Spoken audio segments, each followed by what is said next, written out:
Hello, welcome to another episode of Feel the Screams podcast. Today we are talking about Paranormal Activity, The Marked Ones. Now this movie was labeled as a spin-off from the Paranormal Activity series, but I highly disagree with that label because I feel like it includes so much context in the lore and involves stuff from other movies. And it has a whole lot more than the very next movie has, at least from what I remember. I'm going to double check that after this movie. But just rewatching this movie, I was like, holy cow, like this movie is a gold mine for anyone who likes the previous movies. They've done a really good job with it, and that's what we're going to talk about today. So our main characters are Jesse, Hector, and Marisol. All of them are very likable. We see them graduating in the beginning, and while they're graduating, they have a classmate named Oscar who's given a speech, but they take the graduation money. I mean, they had a big party and everything. It's introducing you to the characters. It's a real nice beginning. You find out who they are. Hector's very goofy, very silly. I mean, his job is to hold up the sign with the pointer. He can do it pretty well. Got to give the man credit. Jesse, he's got all of his graduation money from the party. He goes and buys a brand new video camera, and that's how we're going to get all the footage in this movie. And they use that camera to do kind of jackass type stunts, sliding down stairs, getting hurt, having a good time. But eventually they use that camera for something that's not very legal, but sliding it down to their creepy neighbor, Anna Sanchez, her apartment, and when they do, they see a naked lady. And Hector's like, oh man, she's naked, and he's freaking out. Jesse's like, what, let me see, and he's like, no, you stay there. And Grandma walks in, she disapproves, they kick her out. Then Anna comes into frame herself, and she's also naked, and you see her painting the symbols that we've seen in the Paranormal Activity movies. So it kind of gets you all amped up, like, oh, Anna's going to be the big villain, she's the witch, that's who they're going to be fighting. Wrong. Well, Jesse and Hector are playing with fireworks. It is a dud when they first light it, and Jesse's like, what the heck? And Hector tries to scare him and goes, boom! And Jesse's like, dude, not cool. But then their classmate Oscar hops down from Anna's apartment, slams down into the dumpster, scares the crap out of him. Then the firework goes off. Really effective scene. But we find out Anna has been murdered. So Now you're kind of thinking, oh, was Oscar the murderer? Is he the bad one? He's being a little fishy here. Well, they go and investigate, and when they do, there's a scene with the mirror. Jesse at first is looking at the mirror, then when he turns away, his reflection's still staring right at him. And then when he turns again, the reflection then turns in that direction also. It's very subtle. Unless you're like staring at it, you won't notice it, but it's just a very great effect. Now, the paranormal effects slowly creep in. They play with like a Simon type game to where it'll buzz green for yes, red for no. And they're asking it all sorts of questions and it's answering them. They're having a good time. They're laughing. But then there's a point to where Jesse says, are you good? And then it just stays silent. Just very subtle things that are like, uh-oh, they're in trouble. But before it gets into any type of scariness or hecticness, it goes into kind of an origin story to where Jesse becomes the villain. And again, the chemistry is super important in this movie because you care about all the characters and you like them a lot. You can tell Jesse and Hector, they're super close. Marisol, also very close. They're constantly doing jokes, having a good time. You like them all. And then, like, when Jesse gets these superpowers, like blowing up an inflatable mattress with one blow, he can levitate. They're just cracking up doing it. They almost get jumped by two guys. And it's a very odd way to start the scene because the two guys walk up and they're near a basketball court and they're just like, hey, you want to play 2-on-2? And they're like, oh, no, man, we're about to head out. And then the guy immediately gets aggressive. He goes, what's in the backpack, man? And like tries to jump him. But Jesse sends him flying because, he's got these superpowers now. And this is basically like the beginning to where they start to experiment with all the stuff and they have all the fun. Again, though, it takes that creepy turn when Jesse runs into Oscar. And Oscar does not look well at all. His eyes are dark. He looks like he hasn't slept for days. He says something to the lines of, you're marked, and he looks, and Jesse's arm has it looks like a little bite mark, and he has the same exact mark. And he's like, it's in both of us. The only way to stop it is taking your own life. And then he jumps off a building onto a car and takes his own life.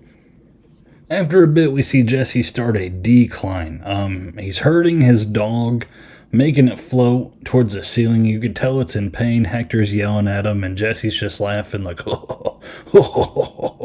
like it's absolutely hilarious. They go to the grocery store, and some guy starts talking to Marisol, and Jesse immediately wants to fight him. Like shoves the guy down. The owner comes out with a bat. Jesse takes the bat, tries to hit him with it. Clearly big problems with Jesse, and both of his friends know it. So Hector and Marisol, they go and talk to Arturo, who is Oscar's brother. Now Arturo has done his research, and he refers to them a girl named Allie Ray. Now, if you're familiar with the franchise, Allie Ray is the girl from Paranormal Activity 2. Very cool callback. They bring her into the movie. She gives an info dump about how the witch coven, they're called the midwives. They need a male heir to give his body to bring Toby back to life or something along those lines. She's basically telling them that, hey, there's a witch coven, and she has the address to the final ceremony. When they perform the final ceremony, that's when Jesse will be gone completely. So they're like, okay, we got to do something. Like, we got to get Jesse here. Hector tries to check up on Jesse, and when he arrives, Jesse has pushed his grandma down the stairs. Now, I haven't talked too much about it, but the grandma is a very loving lady. She is very anti-messing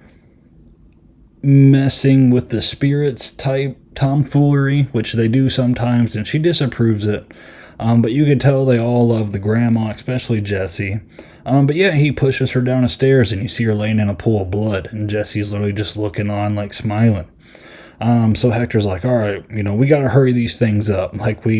He gets hold of Marisol. They track him down in an alley, and the car dies on him, and they're just waiting there, and Jesse's walking down the alley towards them. Very suspenseful. Jesse pulls Hector through the freaking window, and then luckily Marisol has a bat, hits him over the head and knocks him out, and you're like, okay, good. They got Jesse in the car, they're driving, and bam! A car hits him, takes Jesse's body, and drives away. It's obviously got to be the coven. Hector and Marisol, they're like, well, we're going to have to go to that address Allie gave us. So they go for reinforcements, and they pick up Arturo and his friend Santo. And those guys are packing heat. So they arrive at the address. They got their guns, everything, they're ready to go. And it is just awesome again, the Easter eggs this movie has. The address they go to is the house from Paranormal Activity 3, the grandma's house. And I remember in theater, I was I was so excited about these Easter eggs. I realized it was Allie. I was like, oh my gosh, dude, she's from number 2. And then when they arrived at this house, I'm like, oh my god, it's from number 3.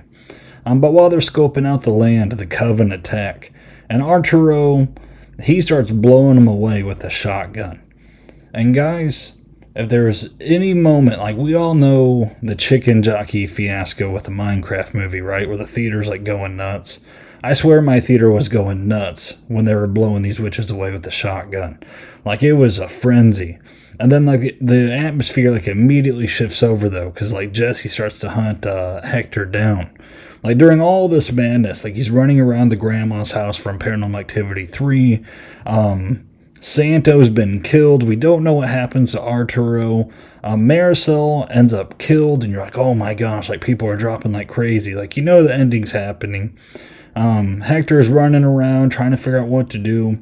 He sees this wardrobe, and he goes up to it, and he hops into the wardrobe because Jesse's bursting through the door. And when he hops through the wardrobe, it takes him back to the house in Paranormal Activity 1. Man, oh man, my fandom. I had goosebumps, just seeing it. And, not only does it take him back to this house, it takes him back to the final scene of the movie. You see Katie walking down the stairs, robotic-like. And then she starts screaming Mika, remember from the Paranormal Activity 1, the Mika! And while she's doing that, Mika, who, if you remember from the first movie, Mika just wants to fight everything since their house is haunted. He sees Hector and starts to fight him. Katie then starts to stab Mika, just like the first one. Like we get to see how the ending of the first one plays out downstairs. Very, very cool. Hector runs away, and Jesse finally gets him. Now here's some theories, because when I saw it, it all looked very familiar. And I'm just going to pause here.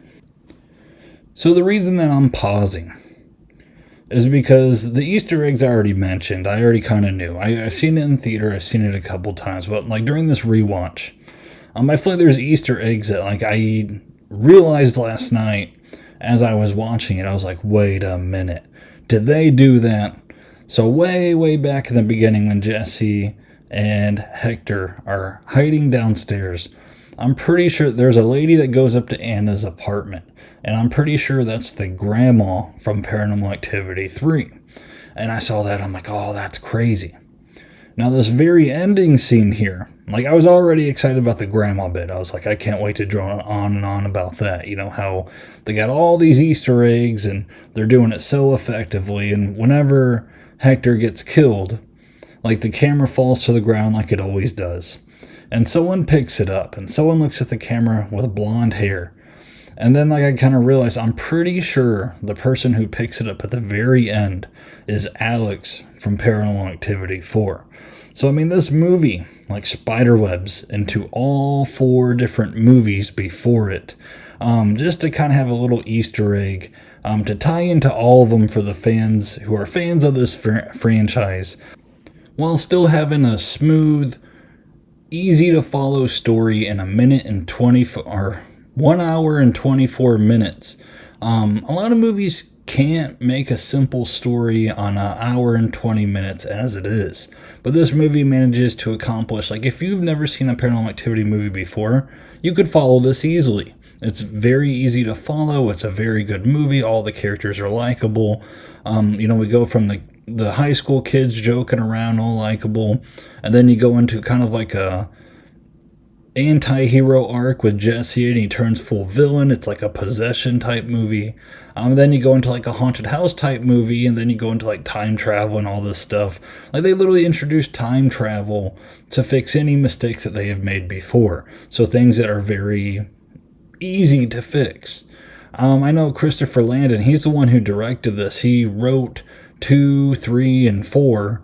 He kind of said like, yeah, narratively, we messed up a little bit on number 4. He's like, I'll admit that. And I think this is his way of like, well, if we need to fix this down the road, I can make this spin-off movie that involves time travel, and then we could kind of explain things better. We could do little time cuts, like we could jump back in time and explain what happened with number 4. Why Hunter is with this family, not with Katie, and why Robbie's with Katie in number 4. I think this movie was just a masterpiece by him. Unfortunately, this is the point in the franchise where Christopher Landon leaves. And if the next movie is anything like I remember, it is very unfortunate. When Christopher Landon goes, I think the franchise kind of goes with him, which again is just very, very unfortunate. I think you could end the franchise here if you wanted to, and you'd be perfectly fine. He explains a lot. Like, yeah, we don't have everything 100% explained, but it's kind of hard to do in a found footage movie. So I think he did a bang-up job to create this movie that's supposed to be a spin-off. They didn't even like classify it as like one of the main ones, which I don't know why. Like it ties into all of them, adds to the lore.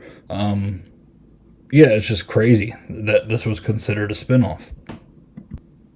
So overall, again, very solid movie. I don't think I have to talk it up any more than I already have. When it comes time for the ranking, like I thought this would be like kind of up there, but man, this movie's going to be a problem. This movie is going to be up there. It's got likable characters, it's fast, it deals away with the night 1, night 2, night 3 stuff, does not suffer one bit. I wasn't watching it going, man, I wish we were like down to like night 26. Like it's a fast-paced movie. And I mean, the pacing's just awesome. You blink and the movie's over. It's got scary scenes of like them going down to the attic. You see little Katie and little Christy down there. There's a scene to where he's pulling these long strings out of his eyes. very gnarly, very awesome stuff. Like, if you're looking for something scary, this could do it. If you're looking for something funny, this could do it. If you want something with a good narrative, this could do it. This movie really has it all. And if you want something very loyal to the movies before it, probably the best one that does it. So yeah, that's been my review of Paranormal Activity, the marked ones. I'm speaking very highly of it because it is a very great movie. If you look at the Rotten Tomatoes and the IMDb scores of this, there is no way. Like, there has to be people like hating on the franchise, because I do not understand the low scores. I think some people were burnt out after Paranormal Activity 4, and I think some people are giving it low scores before they even seen the movie, if they saw the movie at all. So if you have not seen this movie, I highly recommend it, and I think you have to watch it if you're a fan of the franchise. I really do. So again, this has been my review. If you agree or disagree, tell me in the comments. I like hearing other opinions. If you could like this episode, it gets it out to other people. And again, thank you so much for watching. And feel free to follow us on social media. I feel like I never advertise our social media that much.